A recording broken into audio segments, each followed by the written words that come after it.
Vaporp, Estreborp. Buenos das a todos ustedes. Kay bagal-bagal, ang kupad-kupad, usad pagong, wala na bang ibibilis itong vapor? Parang isang dekada na tayong naglalayag sa sobrang bagal. Kaunting-tuloy naman ang makina, Kapitan. Paumanin, Doña Victorina, may mga sasakyan ng mangingisda na maaari nating mabangga at isa pa ay maaaring sumansad ang vapor sa... Hay, Diyos ko, kung wala lamang sanang Indeo sa Pilipinas, sa daigdig, ay marahil bibilis ang takbo ng vapor. Malas-malas, wala na talagang mabuting lawa rito sa Pilipinas.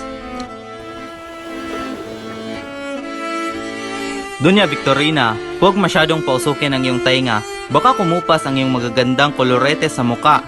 Sa katunayan, madali lang namang lutasin ang suliraning ito. Hindi ko nga alam kung bakit ni Isa ay hindi ito naisip.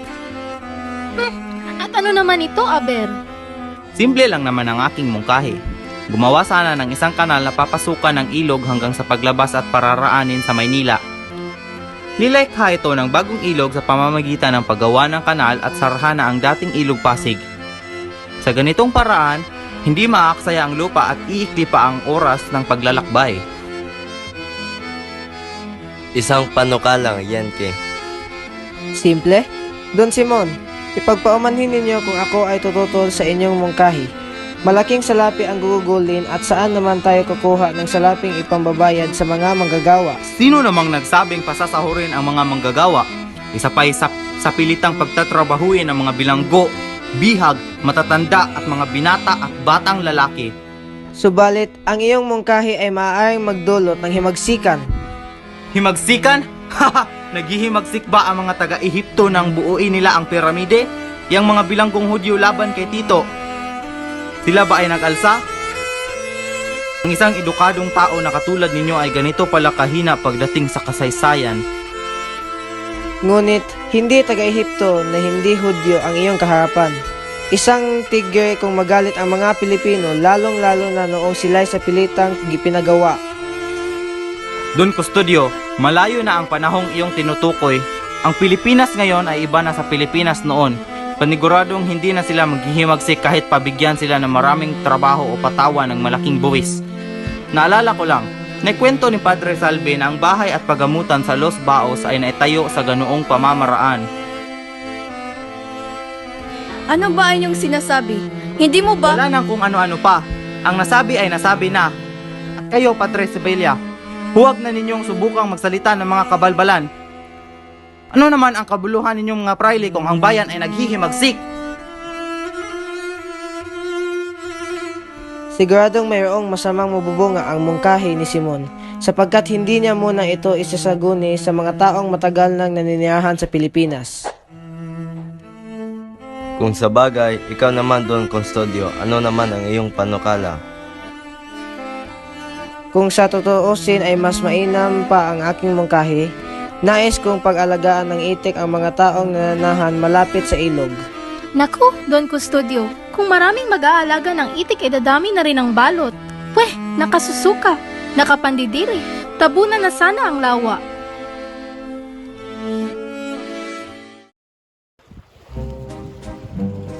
Padre Florentino, mabuti naman at pinaunlakan mo ang panyaya ng kapitan at pumanhi ka rito. Akala namin ayaw mo kaming makasama. Hindi naman sa ganoon, Padre. Marami lang talaga akong inasikaso sa ibaba. Senior Simon, saan ba kayo nanggaling? Sayang at hindi niyo nakita ang mga magandang tanawin habang tayo naglalayag. Marami na akong nasilayang mga magagandang tanawin, subalit para sa akin ay mas makabuluhan ay yaong may mga alamat. Naku, kung alamat lamang ang ating pag-uusapan ay mayaman na dyan ang Ilog Pasig. Isa na rito ang alamat ng malapad na bato. Sige nga, ikwento mo nang gumaan-gaan naman ang aking pakiramdam. Sinasabi na ang malapad na bato na ito ay isang batong buhay. Ayon sa iilan, ito raw ay pinamumugara ng mga espiritu. Naging pugad daw ito ng mga tulisan na nangaharang ng mga bangka. Sus Mariosep, nakakatakot. Ayaw kong mapadpad doon. Tia, alamat lang yon. Hindi naman siguro yung totoo. Ay, pasensya naman. May isa pang alamat, ang alamat ng yungib ni Doña Jeronima na ikikwento naman ni Padre Florentino. Opo, ikaw lang naman sa atin ay may alam, ano po? O siya. May isang binatang nangakong magpakasal sa isang dalagang nagangalang Doña Jeronima. Subalit, isang araw ay nabalitaan niya na lamang na naging arsobispo ng Maynila ang kanyang kapitan. Nang siya'y dumako sa arsobispo upang hilingin ang katuparan ng kanyang pangako, ipinapagawa na lamang siya na arsobispo ng Yungib na napalamatian ng baging. Ano naman ang nangyari kay Doña Jeronima sa Yungib? Doon na siya nanirahan, namatay at inilibing. May mga nagsasabing siya raw ay diwata ng Yungib dahil siya ay nakikita ng mga tao na naghahagis ng mga pilak na ginagamit sa piging na ilog. Maala ko lang, batid pa sa inyo kung saan namatay ang isang nangangalang Guevara, Nevada o Ibarra? Tumingin kayo roon. Kay Simon? Hindi kay Senyor Simon. Sa dakong iyon, sinasabing tumalon si Ibarra sa tubig na makita niyang pinaliligiran na siya. Sa dako ro'y hindi na siya nakita at may nakakitang nagkulay dugo ang tubig. Ngayon ang 13 taon ng pangyayari. Kung ngayon ang kanyang bangkay ay itatawag ng murang libreng Padre Camora. Nagpalibestero talaga sa diyang hindi nagbabayad ng maringal na libing. Senior Simon, ano nangyayari sa iyo? Bakit tila natigilan kayo? Sensya na. Ako'y nahihilo lamang. Paulita, kumuha ka ng gamot at ibigay kay Senyor Simon. Tiya, naiwan yata natin ang gamit sa paghahilo. Nabale, ipapahinga ko na lamang ito. Alam mo, kuya, nais ko rin makapag-aral sa Manila katulad mo. Pero hindi naman sapat ang kinikita ni ama sa kanya mga ani. Kaya mo bang gustong makapag-aral ay upang mapantayan mo ang narating ng iyong katipang si Basilio? Siyempre, isa na rin yun. Gusto ko naman maging isang karapat-dapat na babae para sa kanya. Isa pa, nais ko rin makatulong kay ama, sa'yo, at kay lolo. Magandang umaga mga anak. Magandang umaga rin, Ama.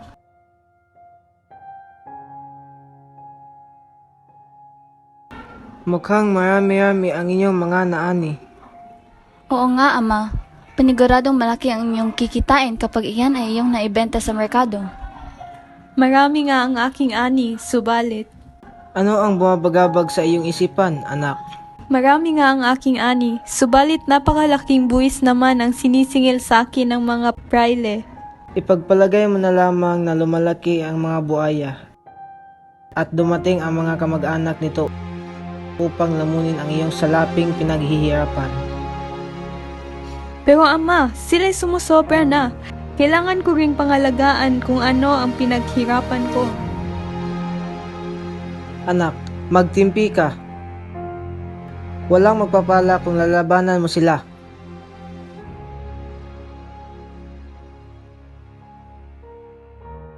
Magandang araw, Telesforo.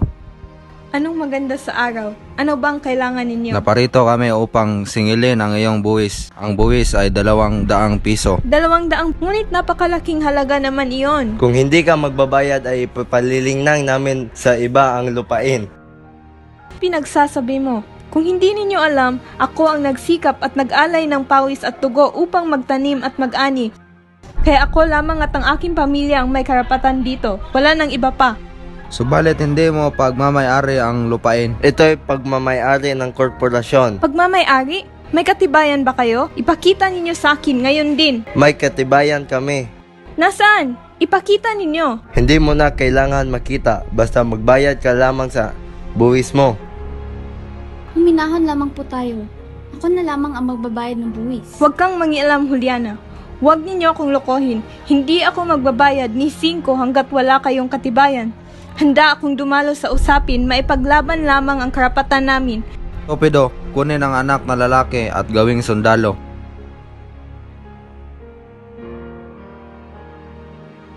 Ama! Wow! Huli! Mga hayop! Huwag ang aking anak! Ama, paano na si kuya? Huwag kang mag-alala, Huli. Mababawi natin siya.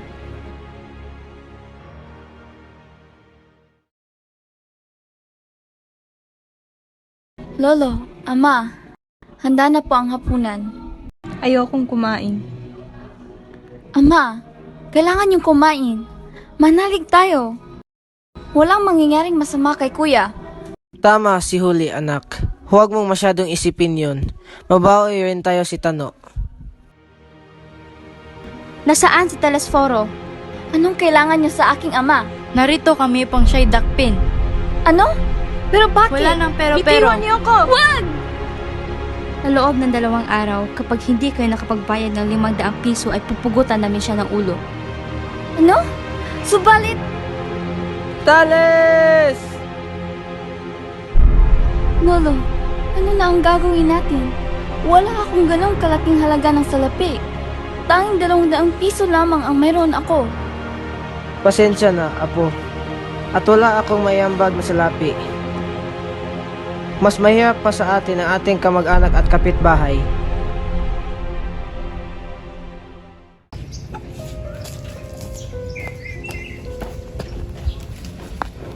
Maligayang Pasko, Ina. Alam niyo po, malayong-malayo na ako sa dating Basilyong 13 taon ang nakaraan. Hindi na po ako dungisin, hindi na rin po akong hunghang. Ina, marangal ang aking buhay. Nakilala ko si Kapitan Tiago at ako pinag-aral ng medisina. Pero Ina, mahal na mahal ko po kayo ni Crispin. At hindi yun magbabago. Sana narito kayo sa tabi ko.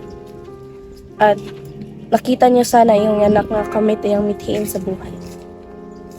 Teka, ano yun? Siya nga ba? Ang lalaking tumulong sa akin na ilibing ang aking ina? Huy! Huwag kayong matakot. Sino ka ba? May 13 taon na ang nakalipas na ako'y iyong tulungan. Ikaliligaya ko na ikay aking tulungan. Sino ba ako sa akala mo? Isang taong na para sa akin ay isang dakila. Isang tao na akala ng lahat ay patay na. Krisostomo. Basilio, nakakapitid ka ng isang lihim na maaari kong ikasawi. Maaari kitang patayin at ibintang ito sa mga tulisan. Subalit hahayaan kitang mabuhay at hindi ko sana ito pagsisisihan. Umalis ako sa aking bayan, nagpayaman at nagbalat tayo. Magtatagumpay na sana ako sa aking mga mithiin. Subalit kayo mga kabataan, hinahayaan ninyo ang inyong sariling lasunin ang inyong pag-iisip ng kasuklam-suklam na pamahalaang Espanya. Naku, senyor, kayo po ay nagkakamali. Hinahayaan ninyo ang inyong sariling alilain at alipinin ng Kastila para kayong asong habol ng isang pirasong buto na ayaw ipagkaloob sa inyo. At ano ang inyong hangad sa pagtuturo ng wikang Kastila? Nadagdagan ng isa pang wika ang ating bayan upang lalo kayong hindi magkaintindihan? Naku, senyor, kayo po ay nagkakamali. Ang wikang Kastila ay nakatulong sa atin upang mapalapit sa pamahalaan. At ano ang gagawin ninyo? Patayin ang inyong sariling katangian at ipailalim ang inyong sariling pag-iisip sa pag-iisip ng iba upang kayo maging tuluyang alipin? Magtulungan tayo, Basilio. Pareho tayong inapi at alipusta ng ating bayan. Pareho tayong may nais pagbayarin. Maghiganti tayo! Hindi na mabubuhay na paghiganti ang aking ina at kapatid. Anong mapapala ko pa kung sila pa ay paghiganti pa? Hindi sa lahat ng panahon ang tao ay maamo. Walang mag-aapi kung walang magpapaapi. Kagaya mo rin ako noon, ngunit tingnan mo ang aking sinapit. Ililigpit ka din nila sa sandaling pwede kang iligpit. Tutulungan kita sa lahat ng pamaran, maliban lang yan sa iniisip mo. Masyado yung delikado. Gusto ko lang na mabuhay na payapa at tahimik. Masasabi mo ngayon yan, Basilio, ngunit kapag naranasan mo lahat ng pait na aking naranasan ay babalik at babalik ka sa akin. Kung sakaling magbago ang iyong isip, ay hanapin mo lang ako sa aking tinitirahan sa eskolta. Paumanin at ako ay alis na po. En el nombre del Padre, y del Hijo, y del Espiritu Santo. Amen. Santo. Ano ba naman iyan, Huli? Ni magtanda, hindi ka marunong. Pasensya na po. Pasensya? Hay naku, ulitin mo nang mabilis ang sasabihin ko. En el nombre del Padre, y del Hijo, y del Espiritu Santo. Amen. En el nombre del Padre, y del Hijo, y del Espiritu Santo. Amen. Ano ba yan? Nagkakailang ulit na tayo, ha? Pasensya na po, Hermana. Hindi po kasi naituro sa amin ito ni Ama noong mga bata pa kami. Ayan, kaya puro kamalasan ang dumarating sa inyong buhay ay dahil hindi kayo tinuruang magdasal. Paumanhin po ulit, Hermana. Pangako, mag-aaral na ako sa pagdarasal. Aba, dapat lang. Hermana, Maaari ko bang dalawin ang aking ingkong? Tigil-tigilan mo nga ako dyan sa mga pasakali mo. Ang tangi mo lang gagawin ay mag-aral sa pagdarasal at paglingkuran ako. Maliwanag? Hermana Pensyang, may balita po ako. Kay aga-aga, ano naman iyon? Si Basilio, luluwas siya ng Manila upang tubusin si Huli. Ano? Oo, yun yung sabi-sabi nila. Talaga ho? Babalikan na ako ni Basilio? Pumasok ka sa loob. Hermana Penchang, kasintaan ko si Basilio. Kailangan namin magkita. Kukunin ka lang ng demonyong nagbalat kayong estudyante. Huli, gusto kitang iligtas sa kasalanan. Buo na ang aking desisyon. Hindi ka maaaring makipagkita kay Basilio. Ama, Huli, nasa na kayo? Anak, mabuti at narito ka na. Ama, kamusta? Si Huli, nasaan? Wala na si Huli, Tales. Ano? Patay na? Bakit? Hindi. Ano? Naglingkod siya kay Hermana Pensyang upang mabayaran ang pantubo sa iyo. Pero bakit? Bakit siya pa? Bakit siya pa ang kailangang magbayad ng aking mga nagawa? Bakit?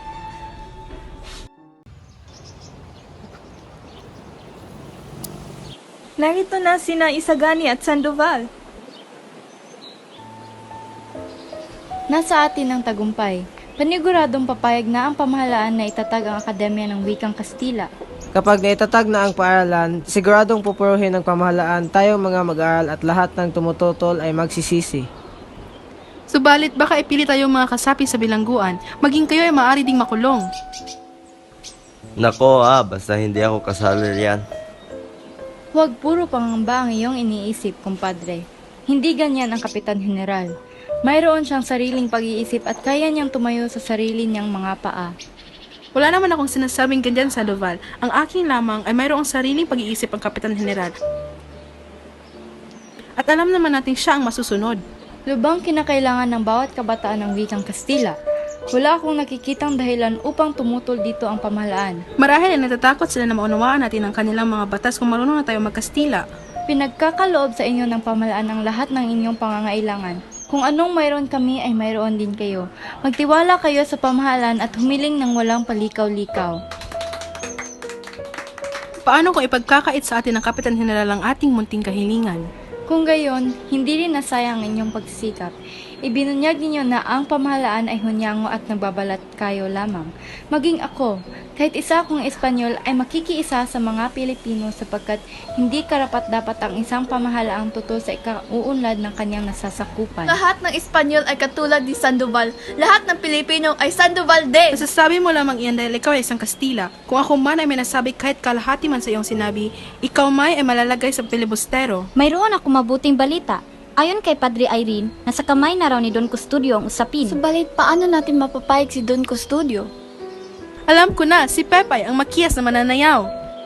Oo nga, si Pepay! Kalabasan na kung hihingi tayo ng tulong kay Padre Irene, kalibasan na rin na paggamit kay Pepay, mapikiling lamang si Don Custodio. Bukod kay Pepay, may iba ka pa bang naiisip? Si Ginoong Pasta. Susubukan kong lumapit sa kanya, kamag-aral siya dati sa aking amain at siya ay tagapayo ni Don Custodio.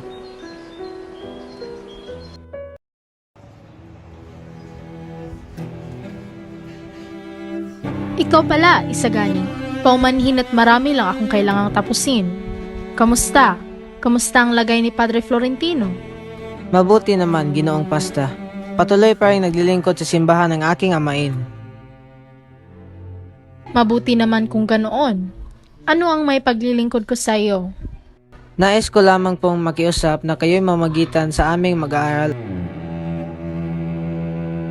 at kay Don Custodio upang siya'y pumayag na itayo ang Akademya ng Wikang Kastila.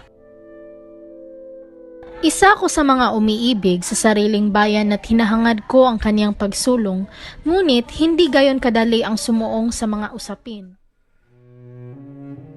Kailangan kong mag-iingat sapagkat marami akong ari-ari ang dapat ingatan. Wala po kaming hangad na ilagay kayo sa kagipitan. Sa mga nabasa ko, iisa lamang ang adhikain namin sa pamahalaan, subalit sa paraan lamang kami nagkakaiba. Kahanga-hangang tumulong sa pamahalaan kung ang iyong pagtulong ay sa pamamagitan ng pagsunod sa kanya. Ang pagsalungat sa mga panukala nito ay maaaring makasira sa kaniyang katatagan. Isagani, matataas at may pinag-aralan ang umahawak sa pamahalaan. Subalit sila'y mga tao, maaaring magkamali. Lahat ng pangailangan ng mamayan ay binibigay ng pamahalaan. May kasabihan sa Kastila na ang hindi umiiyak ay walang gatas. Ang hindi humihingi ay hindi pagkakalooban. Kahit hindi naman natin hinihingi ay kanilang ibinibigay. Ang paghingi sa pamahalaan ay paraan ng pagpapamukha na sila'y nagkukulang sa kanilang tungkulin. Ipagpatawad ninyo. Subalit ang bayang galit sa pamahalaan ay walang ibang hihilingin kundi magbitiw sa tungkulin ang mamahala. Mapanganib ang sinasabi mo, binata. Hayaan na ninyo sa pamahalaan ang ganiyang mga bagay. Marunong kayo ng wikang Kastila, gayong kayo'y hindi Kastila. Tandaan mo na kung sino ang nais matuto ay matututo. Nag-aaral kayo ng medisina, hindi ba? Magtapos kayo. Mag-asawa ng isang mayaman at madasaling dalaga. At tupagin ninyo na lamang ang panggagamot at hindi ang pakikialam sa mga bagay na may kinalaman sa bayan. Makikita ninyo, pag kayo nagkakaroon ng ubang tulad nito, ay pasasalamatan ninyo ako. Kapag ako'y nagkakaroon ng uban tulad niyan at aalahin ang aking makaraan at wala naman akong nakitang magawang mabuti para sa iba at para sa bayan, bawat uban ay magsisilbing tinik sa akin. Kung lahat sana'y mag-iisip at kikilos tulad niya, hindi ko masasabing, hay, kaawa-awang binata, kaawa-awang Florentino.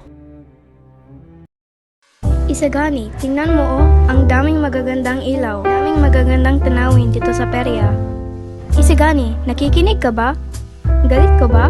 Ha? Ano ulit iyon? Ano ba ang bumabagabag sa iyo, mahal? Yung mga tao rito sa perya. Pambihira ko makatitig sa iyo. Parang gusto nilang agawin sa akin. Yun naman pala, huwag kang mag-ala. Dito lang ako sa tabi mo. Hindi ko alis at hindi kita iiwan. Talaga? Oo naman. At ako rin, hindi ko kayo iiwan. Dito lang ako sa tabi ninyo, mga kabataan talaga. Tiya naman, Maginoo po itong si Isagani. Siguradong ligtas ako palagi kapag siya ay aking katabi. Oo nga po, Doña Victorina. Huwag mo kayong mag-alala. Baka kumulubot ang iyong magagandang kutis na mukha. Ikaw talaga? Huwag kang ganyan.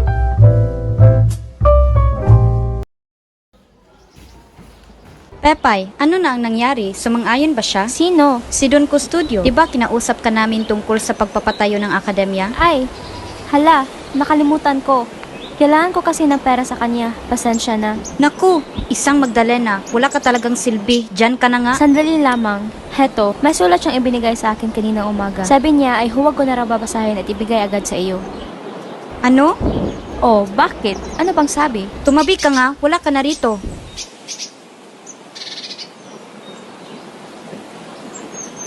Nakita niyo ba yun? Nakangiti si Pepay. Sigurado napapayag niya si Don Custodio. Isagani, bakit hindi ka man lamang natutuwa? Ano bang iniisip mo? Tampalasan talaga si Juanito. Tingnan nyo, siya ang kasama ni Polita imbis na ako. Ako ang kasintahan kaya ako lamang ang may karapatan sa kanya. Talagang mapusok ito si Juanito. Huwag mo na lamang tignan. Oo nga, mas mabuti pang tingnan ang iyong babaeng Frances. Kabigha-bighani, maputi at napakaganda ng hubog ng katawan.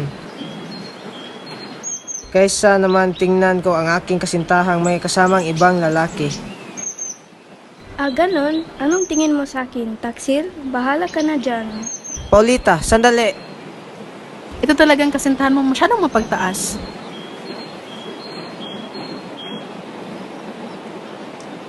Oh, makaraig. Anong nangyari sa'yo?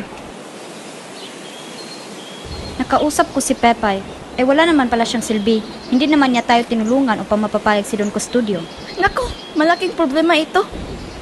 Subalit, may sulat namang ibinigay si Don Custodio. O, anong sabi ng sulat? Naharap na raw ni Don Custodio ang kanyang pasya at sinang-ayunan na ng mga praile. Subalit, ang akademya raw ay pamamahalaan ng isang samahan ng pananampalataya kung hindi papayag ang mga Dominiko na ikatnig ito sa universidad. Sinasabi ko na nga ba tayo mabibigo? Ano ba? Huwag nga kayong malungkot. Halina at ipagdiwang natin ang ating kabiguan. Oo nga, bukas ng gabi, pumunta tayo sa pansiteria at dooy magdaos ng piging. Parang awa niyo naman po, kumain po kayo kahit konti lamang.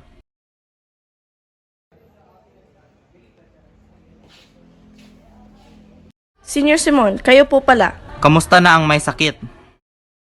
Mahina na ang pintig ng puso. Ayaw na rin kumain ni Kapitan Tiago. Kaawa-awa. Ano ba ang lagay ng kanyang kalusugan? Nakalatan na ng lason ang kanyang buong katawan. Maaari siyang mamatay anumang oras. Ah, gaya ng Pilipinas. Ilang gabi nang nagigising siyang walang ilaw. Umiiyak at ako'y minumura. Inakala niyang siya'y aking binulag. Wala ngang pinagkaiba sa pamahalaan. Basilio, makinig ka. Walang sandali ang dapat na masayang. Hindi mo binubuklat ang mga aklat na ibinigay ko sa'yo. Wala kang ngang malasakit sa iyong bayan. No, senyor. Wala nang pero-pero. Sa loob ng isang oras, sisiklab na ang himagsikang hindi nila malilimutan na parito ako upang ihandog sa iyo ang kamatayan o kinabukasan. Kamatayan o kinabukasan? Magpasya ka. Narito ako upang ikailigtas alang-alang sa nakaraang nag-uugnay sa atin. Ano naman ang kailangan kong gawin? Makinig ka. Ako ang namumuno sa himagsikang ito. Pamumunuan mo ang pangkat na lulusob sa Santa Clara upang kunin ang isang taong malapit sa puso sa atin ni na Kapitan Tiago, si Maria Clara. Ibig ko siyang iligtas at isang paghihimagsik lamang ang naiisip kong paraan. Huli na ang lahat. Patay na si Maria Clara. Anong sinabi mo? Patay na siya. Kasinungalingan! Kasinungalingan! Isa kang duwag! Walang makakapigil sa akin! Ililigtas ko siya! Ngayong gabi o bukas ay patay ka! Ilang araw nang may sakit si Maria Clara. Ako'y dumadala sa komento upang makibalita. Heto, ang sulat na binigay ni Padre Irene kay Kapitan Tiago. Magdamag na hinagka ni Kapitan Tiago ang larawan ni Maria Clara at humingi ng tawad. Tinugtog na kanina ang kaniyang agonyas. Patay na! Ang aking mahal ay patay na! Namatay na hindi ko malamang nakikita o nayayakap! Tanggapin na natin ang katotohanan. Hindi! Hindi!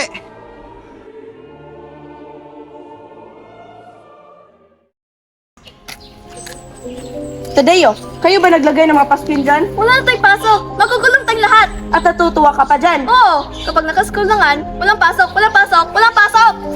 Oh, Juanito, ba't lumumutla ka? Wala akong kinalaman dyan. Hindi ako nakikihalo sa kasamahin. Wala akong kinalaman. Makaraig! Makaraig! Ano ang iyong pakay? Nandiyan po ba si Makaraig? Sandali lamang. Anong ginagawa mo rito? Bakit ka nandito? May kailangan po sana ako. Nag-aaral ng medisina? Sakali anuwagi? Ano bang nangyayari dito? Ikulong mo siya! Siya ay kasapi sa akademya! Sumama ka sa akin! Huwag! Hindi niyo ko pwedeng dakpin! Huwag! Nabalitaan mo ba, kinuntyaba raw ng mga kabataan ng mga tulisan sa San Mateo? Oo nga, nakakatakot. Baka lumusob sila dito. Nako, mabuti pa't umuwi na lang tayo at isara ang ating mga bintana at pinto. Ay nako! Ayoko pang mamatay. Tayo na.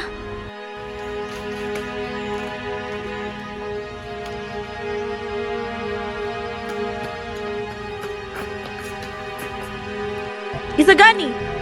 Anong ginagawa mo rito? Alam mo namang mainit tayo sa pamahalaan ngayon. Ikaw pala matalinong makata na kasapi sa akademya, kung gayon sumama ka sa amin. Sandoval, ano ang ibig sabihin nito? Paumanhin, Isagani. Papatayin raw nila ako kapag hindi ko tinuro ang kinalalagyan mo. Sige, kung ito ay kakatahimik ninyo, sasama ako.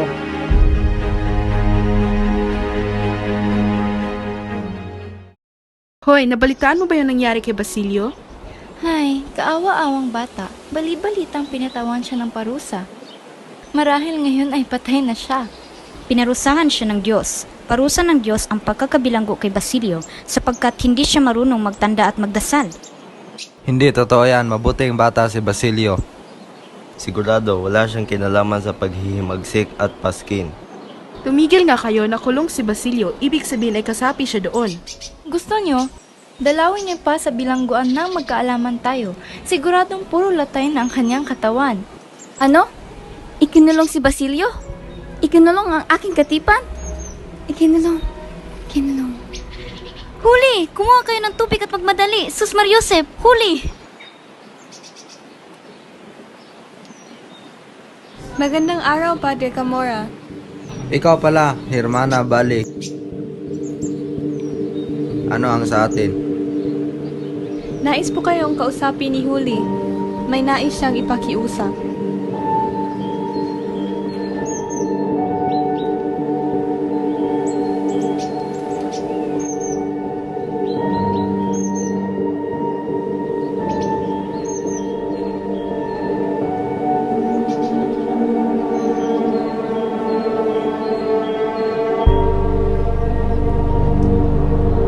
Ano ang kailangan mo?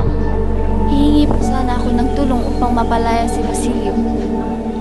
Mahirap ang hinihingi mo, iha. Papayag ako kapag gagawin mo ang gusto ko. Ano iyon?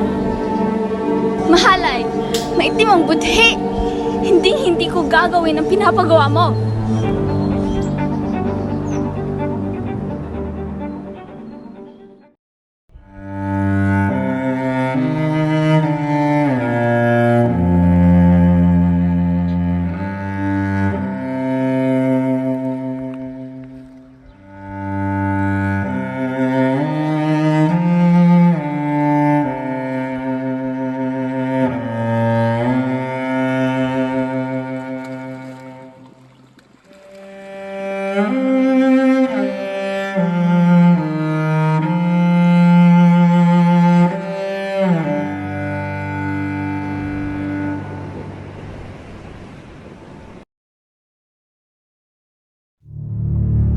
Kayong 5, laya na.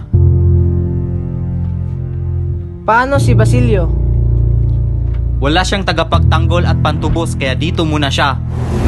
Kaibigan ko siya. Hindi ako lalaya kung hindi siya kasama. Sige na, Isagani. Umalis na kayo. Kaya ko na ang aking sarili. Mag-iingat ka, Basilio.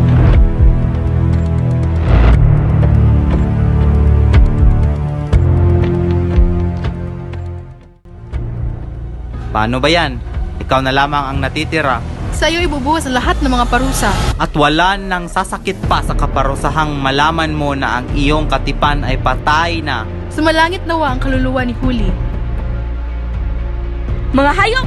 Pinatay niyo si Huli! Mga demonyo! Lapastangan! Huli! Huli! Paulita, mahal ko. Kamusta ka na? Anong mahal ko? Huwag mo siyang hawakan. Wala kayong kaugnayan ni Paulita. Hindi kanya mahal. Huwag ka ngang mangialam. Isagani, ano ba? Bakit mo sinasaktan si Juanito? Ngunit sinasabi niyang hindi mo na raw ako mahal. Totoo ba iyon? Sabihin mong hindi totoo. Bakit ka ba nanggugulo rito? Wala na tayong ugnayan. Nagkamali pala ako na ikaw ang ibigin. Naibigin ang isang bilanggong katulad mo. Paulita, sana maintindihan mo ako. Para sa bayan ang aking ginawa. Ayokong maging bahagi ng buhay ng isang taong hangal. Isa pa, mas matimbang sa akin si Juanito. Masayahin, maliksi at may dungong Kastila at anak ng isang mayaman. Ikaw, anong iyong may pagmamalaki? Isa ka lamang hamak ng probinsyano at Indio. Ano bang nangyayari sa iyo, Paulita? Huwag mo na akong pakialaman, Isagani. Ikakasal na kami ni Juanito. Narinig mo na. Ikakasal na kami ni Paulita. Wala na kayong kaugnayan, kaya umalis ka na. Paulita, sabihin mong mali ang lalaking ito. Nangako tayo sa isa't isa. Kung ayaw mong umalis, kami ang aalis. Juanito, tayo na. Paulita! Kamusta na si Basilio? Tinubos ko na po siya sa piitan gaya ng iyong ibinilin sa akin. Sinabihan ko na rin siyang pumunta dito ngayong umaga. Bueno, iwan mo muna ako dito at kapag dumating si Basilio ay papasukin mo siya.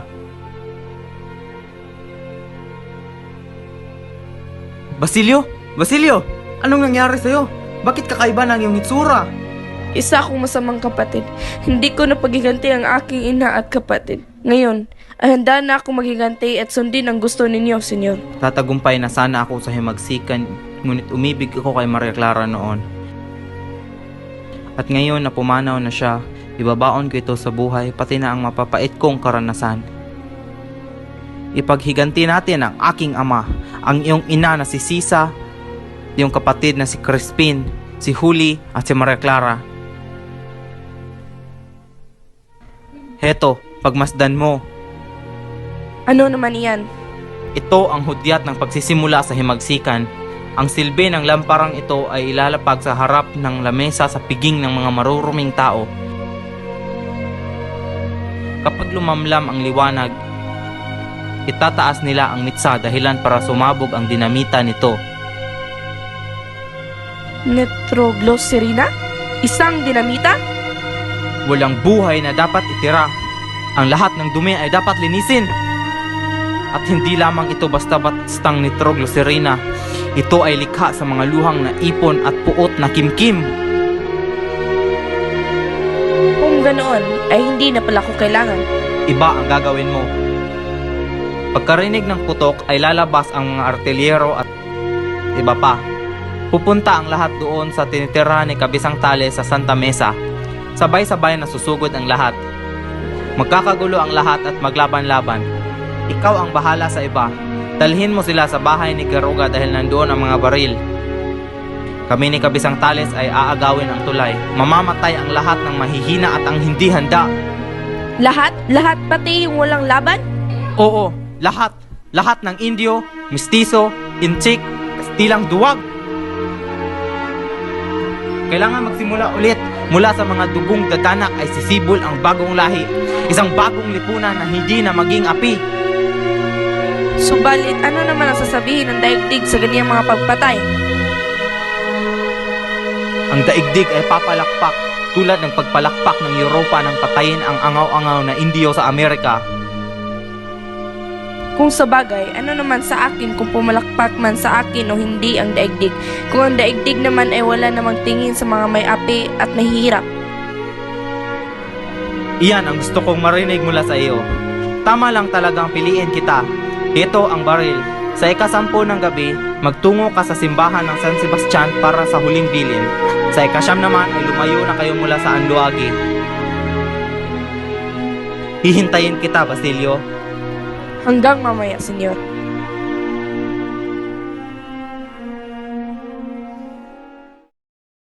Ngayon na pala ang kasal ni Paulita at Juanito. Kawawang Isagani, ipinagpalit ng katipan dahil lamang sa nabilanggo. Kahit naman ako hindi magpapakasal sa isang lalaking pinilit sa bilangguan at gumawa ng karumaldumal sa pangyayari sa bayan. Oh, ayan na pala si Doña Victorina at Paulita. Tara at makiusosyo tayo.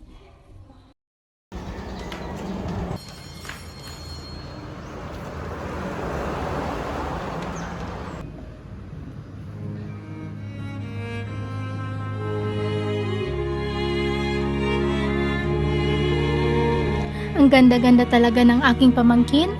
Manang-mana sa tiya. Magnifico! Salamat, tiya.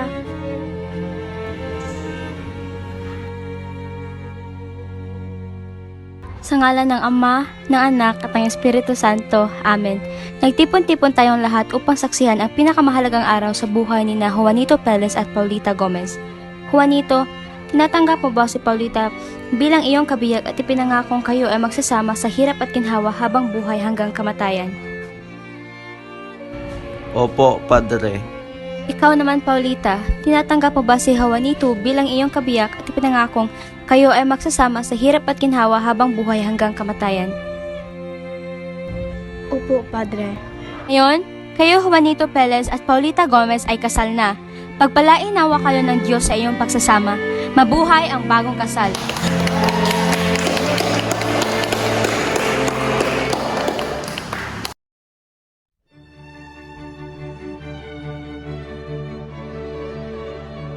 Magandang umaga, Don Custodio. Mabuti ay pinaunkalan mo ang aming paanyaya. Siyempre naman, Doña Victorina, hindi ko palalampasin ang sandaling ito. Alam mo naman na kung nasaan ang ingranding piging ay naroon ako. Magandang umaga, Padre Irene. Halina at magtungo tayo sa loob.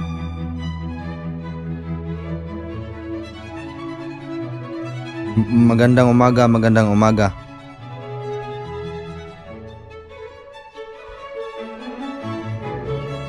Don Simon, mabuti naman nakarating kayo. Binabati ko kayo ni Paulita. Heto ang aginaldo kong lampara. Naku, nagabala pa kayo. Kagandang lampara, maraming salamat po. Bakit hindi ninyo ilagay ang lampara sa gitna ng hapagkainan? Mabuti pa nga, sayang naman ang kagandahan. Paulita, nais ko sanang magtagal subalit mayroon akong kliyenteng nais bumili ng aking alahas na kailangan kong katagpuin. Ay gayon po ba? Sige po, salamat sa pagbisita.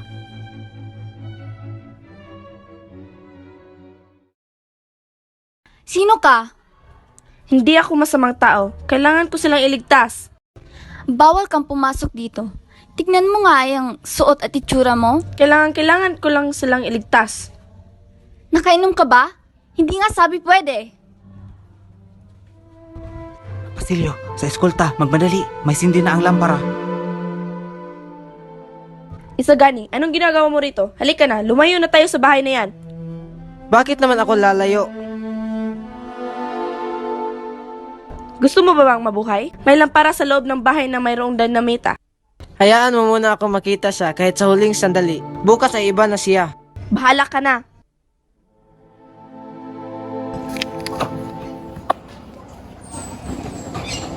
Ano itong papel na ito? Anong ibig sabihin nito? Mane Cecil Fares Crisostomo Ibarra. Si Ibarra? Buhay si Ibarra? No, si Crisostomo Ibarra. Isang pilibusterong matagal ng patay. Ito'y masamang biro. Hindi kaya minumulto niya tayo? Hindi kaya ibig sabihin yan ay papatayin tayong lahat ngayong gabi?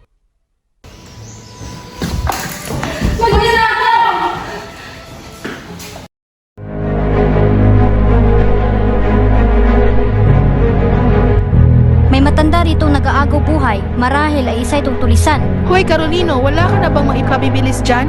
Iligpit mo na to. Maya-maya patay na rin ito.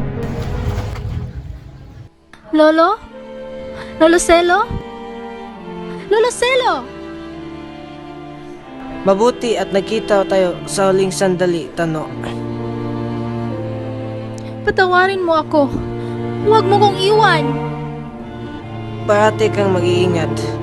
Ngayon ay magkasama na kami ni Huli. Lolo Celo! Lolo Celo!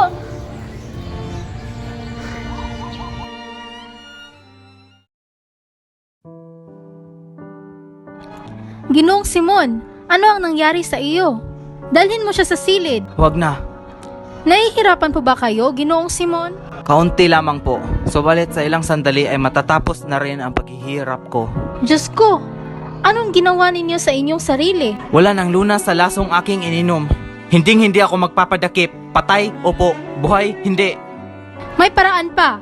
Hahanap ako ng lunas. Wala nang mangyayari. Nag-aaksaya lamang kayo ng panahon. Mamamatay ako nang dala ang aking lihim. Lihim? Ako si Crisostomo Ibarra. 13 taon na ang nakaraan magmula nung bumalik ako mula sa pag-aaral sa Europa upang gumawa ng mabuti para sa bayan at pakasalan si Maria Clara. Ngunit lahat ng ito ay nawala nang dinamay ako sa gulong wala akong alam. Tumakas ako dala ang kayamanan ng aking mga magulang at nang bumalik ako, gusto ko maghiganti para sa aking mga minamahal. Hindi kailanman mapapawi ng kasamaan ang isa pang kasamaan. Ang puot ay dahilan ng krimen at mga kriminal. Ang pag-ibig lamang ang makapagligtas. Ang kaligtasan ay nasa kabaitan. Ang kabaitan ay pagpasakit at ang pagpapasakit ay pag-ibig.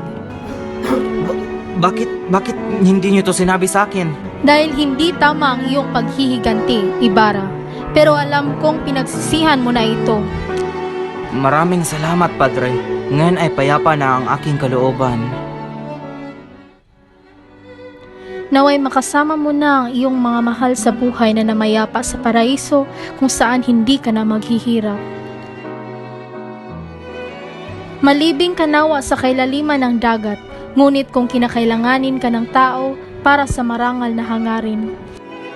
Ipahintulot ng Diyos na matuklasan ka sa sinapupunan ng alon. Pansamantala, diyan ka muna.